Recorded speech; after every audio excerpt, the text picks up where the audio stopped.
Hello, my name is Brian. I started this channel, have a couple videos that are going up soon, and they're working on my Hyundai Santa Fe. I'm trying to get it to run again. I figured I'd start filming a whole bunch of stuff and help people out there, because when I was looking around for any help on this car, anything I can find is only on a 2.4 liter or a different year model that doesn't cover my year range. So I figured I'm going to put up mine while I work on it and just kind of figure it out as I go.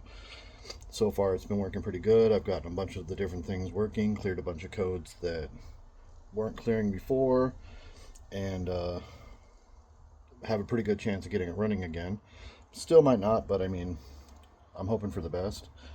Anyways, my idea for this channel is that I would like to help people out there learn to do some of these things themselves, be it cars, woodworking, metalworking, I mean, all kinds of different stuff I play around with, just because it's cheaper for me to do these things at home instead of pay somebody to do it for me. All of this is done straight out of my garage. I'm not at a shop. I don't work for a shop. I'm not a master mechanic. I learned all this stuff myself, and I just wanted to start these videos and kind of let you guys know what type of things you need, at least to start out. So this video today is going to be about the tools you will need to start off as a do-it-yourself mechanic. Now, here's a bunch of stuff I have laid all over my workbench right now, things I figured we'd talk about one by one and let you know what they're here for, why I need them, and why I think everybody out there needs this to start with. It will be a one-by-one process, and it shouldn't have to be said, but just in case, I am not sponsored by any of these companies. I am not paid for any of this. This is like my first, second, or third video, depending on which order they get posted in, and I'm making no money off this. These are just things I got that were cheap so that I could start working on cars and fixing the things I needed to fix. So I will start off one by one and go through each one of these things and let you know what they are and why I think you need them if you're going to start out as a do-it-yourself mechanic. Okay, item number one, I think every person at home that's going to try to work on cars needs, is a mechanic socket set. So this is just one I picked up. You can pick up really any kind, doesn't matter. I would stay away from the cheapy like $10-15 ones. This one was like I think $100 at one of the auto parts stores. It's a decent brand, Evercraft. Hundreds of brands, thousands probably out there. This one just works really well for me. It comes with a 1/2-inch socket wrench, really good quality, very heavily duty made. Like I said, really doesn't matter what type you get. What matters is that you have the things you need. You need to have enough SAE sockets and enough metric sockets to be able to do what you want. Good kits come with a few extensions for you. This one was neat. It even came with 2 different size spark plug sockets with it. I thought that was pretty cool. But definitely you want a 1/2-inch, a 3/8 inch, and a 1/4 inch ratchet in your kit, and every single mechanic needs one of these to start out with, at least. Okay, next on the list is pretty much needed for everybody. This kit is actually a little bit different than what you actually need, but it's what I have right now to show you. So everybody needs a combo wrench set to start out with. This particular combo wrench set is actually a ratcheting combo wrench set. So, I mean, I like having the ratcheting because it lets me get in some tight spaces and get bolts off that I normally can't get off with a regular socket wrench. But a combo wrench will do that for you too. You just have to keep on taking it off every time you want to move a little bit of a turn. These help. They have, I think it's like a 5-degree turn or something. They're pretty good. These ones I picked up on Amazon. They were somewhere between like 40 and 60 bucks, but a normal just plain combo wrench set will probably cost you about 15 to 30 bucks just to get everything you need. Once again, you want to make sure you get both the metric and the standard metric standard, and make sure you got enough of the sizes you need. Specifically 10s, 11, 12s when it comes to metrics, and you're going to want to at least have your 1/2 inch, 9/16, 5/8 when it comes to standard. All in all, I really use a lot. I've used all of them, but some of them I use a lot more, like my 12s and my 10s. So that's the next tool that I think every do-it-yourself mechanic needs to be able to work on cars efficiently. Okay, now this is the end of the wrenches and stuff that I think you need. You don't technically need all of this stuff to start out with, but it does help to have a lot of these things, and you'll end up picking them up as you go along. A lot of this stuff is very useful. Some of it is dire needed. Overall, just you'll pick up stuff as you go along. This particular kit right here, this is a spark plug socket set. It comes with a gap tool. It has sockets for all the different sizes of spark plugs you're going to run into. It has an extension right here, and it also comes with a little pivoting head. I got that over at the car right now. I'm using it to work on something else. Just stopped to make this video, so that's not in there, but everybody does need one of these, and I recommend picking up sooner or later, whenever you end up needing it. Next we have a breaker bar. This particular breaker bar is a long one. It's I don't remember exactly how long, but it's a 1/2 inch head. I did have a 3/8 one. I got to replace it. I was wrenching on a nut and it just shattered the head on here. Kept the handle because I'm going to make something else out of it. Do have a welder also, so that helps if you end up getting one or want one. Definitely recommend it. It does help make a lot of stuff for your cars and tools and whatever else you feel like. Next up we have torque wrenches. This particular torque wrench, the little baby one, this one cost me about, I think, 30 bucks on Amazon. It comes with inch pounds and newton meters. So most of the stuff you run into onto cars, you're going to be torquing it to foot pounds. This one in particular I got because I realized that once you start working with inner engine stuff, you'll be working a lot more with inch pounds. And a lot of the normal torque wrenches, like this one here, don't really have that low of a rating on them. This one goes foot pounds from 20, or I think it's like 15 to 80, and does not have newton meters on it. This one was, I think, 30 bucks at one of the auto parts stores. I needed it in a hurry, or I would have looked and made sure I got both, but it's done its job real well. It's got a lot of use. A lot of stuff tends to be in that range, but there are things on the engine that you just have to get a bigger torque wrench for. Now this one I can't even get on camera all at once. I gotta go down here so you can see the length on it.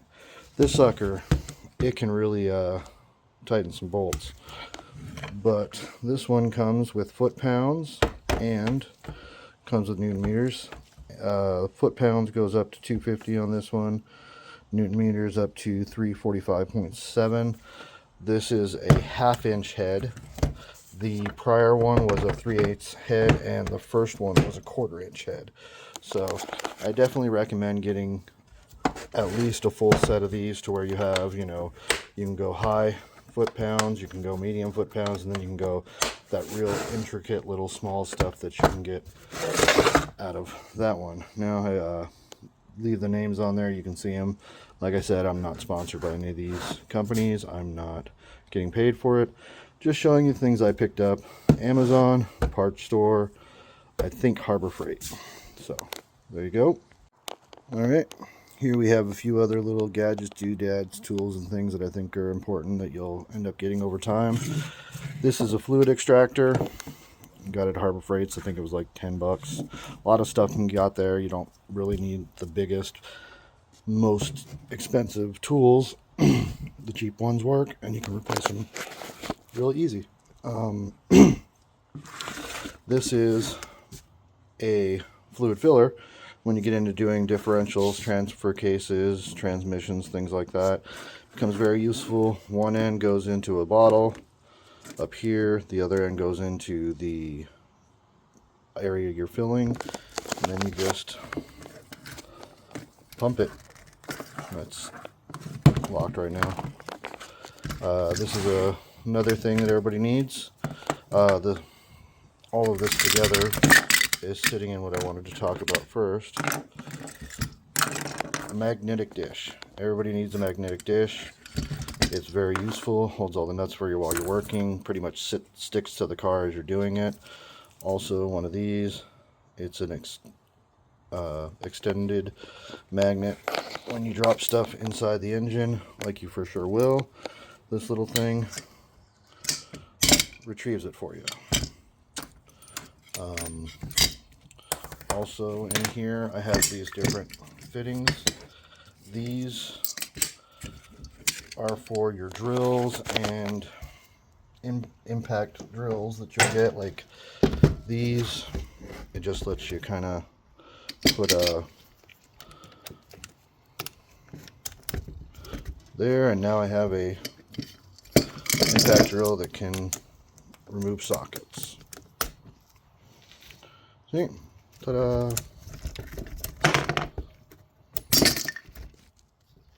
Not that easy to do one-handed.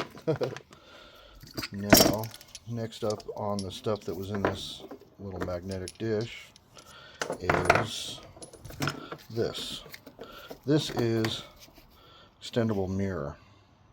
There's a lot of places in a car you can't really get to. You can't see straight on. You need to go around things to find a bolt or things like that. You really need to get yourself an extendable mirror. You're going to have a hell of a time finding some nuts. In addition to having some type of work light, this is what I use as a work light mainly. Lets you position different areas, rechargeable. I also recommend having a flashlight to go with it, because you can position this at one area, but it's still not getting everything you need. This flashlight lets you get around, lets you get like back behind areas. It works really well when you're using a mirror on things. Overall, just you need a flashlight with your work light. Last that was in that little magnetic dish are these. This is a pick set. I got two different sizes. I actually have a bigger size somewhere too. I just didn't feel like pulling them out for this video. These are made by Pittsburgh specifically, but you can get them all kinds of different brands. They have different hooks and pins and points to them, so lets you get little connectors out of things, lets you get dirt out of stuff when you need to get dirt out of a hole. Disconnect stuff helps with it. Overall, there's hundreds of uses for them. I'm just blanking out on most of them right now, but they are very useful, and I do recommend sooner or later you pick up a full set of those. This is a lot of different things here sitting here together. They all have pretty much one thing in common. They help you test stuff. So everyone should get themselves, this is a necessary, you should probably get this as soon as possible. It's a voltmeter. Lets you test ohms, volt, amperage, all kinds of stuff on there that you will need to test with your electrical system when you're working on it. This goes kind of along that same line. It's a power tester, so when you go to a cord or power source, or you're looking at something and you're trying to figure out if it has power, it'll give you a little signal when something has power on it. Now, but just these wires, nothing. But if I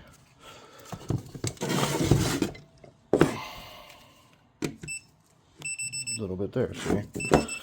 They let you know when there's power in a wire, basically. Very useful to not get shocked. This particular tool right here, this is a code reader. That is another must for when you start working on cars. Plugs into most cars after, I believe it's like 1996's OBD2 port. connects and then shows you what the codes are that are causing your check engine light. Has a lot of other functions on there too. This is the lower range ANOVA one. There's higher ranges that actually help troubleshoot the problem for you, things like that. I just needed a cheap one, so I got a cheap one. I think it was around like 60 bucks.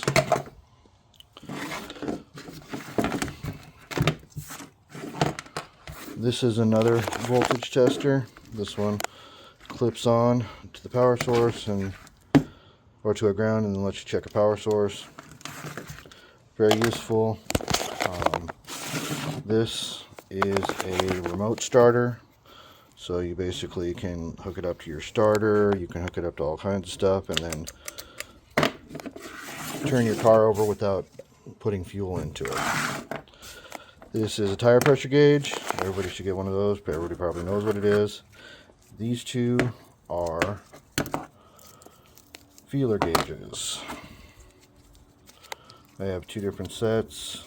Ones that are kind of angled, and then I have ones that are just flat.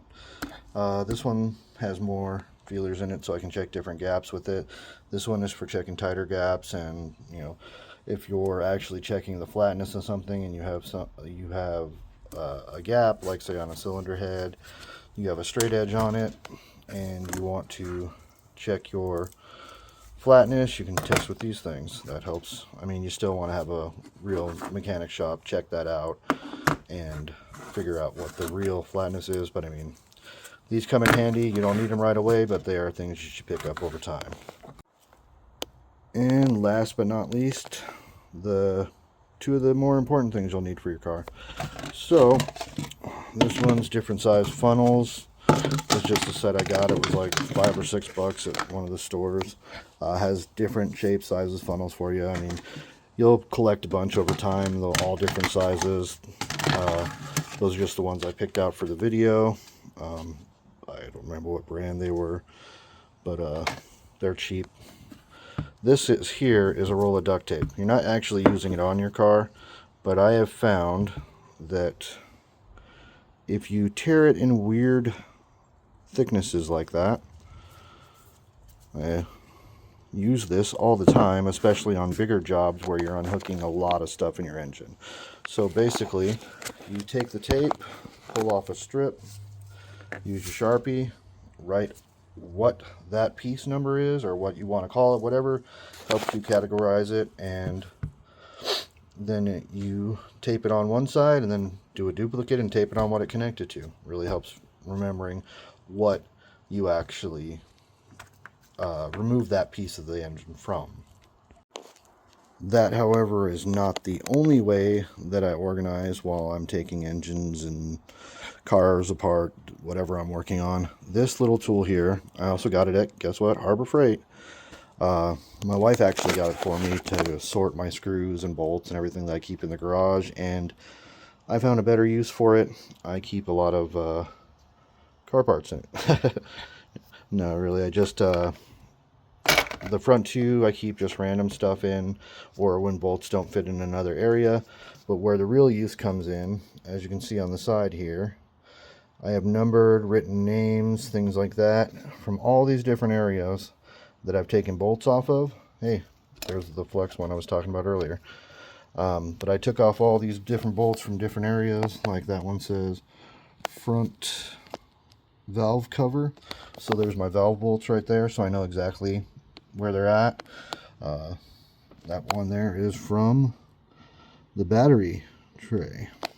But I mean, really helps to be able to label things, keep them in there. That way, when you go to put everything back together, you're not really missing anything. That's everything I can think of that I have right here that you need right off the bat to start. There are some other things that you want to get as you go along, like I have a battery charger that jump starts. It's very useful to have for at home. You can get one for your car too, I guess, that plugs into your cigarette lighter, or that just runs off rechargeable batteries. Brake bleeder kits, those are useful as you go along.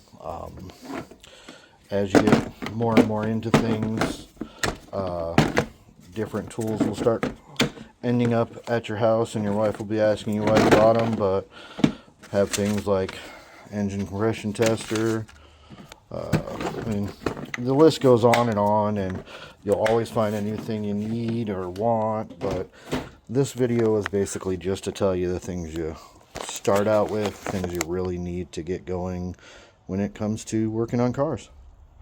Hope this video is helpful to you guys out there, and if you really enjoyed it or if it taught you something, feel free to like and subscribe. Once again, my name is Brian. This channel is going to be dedicated to teaching people how to do it themselves.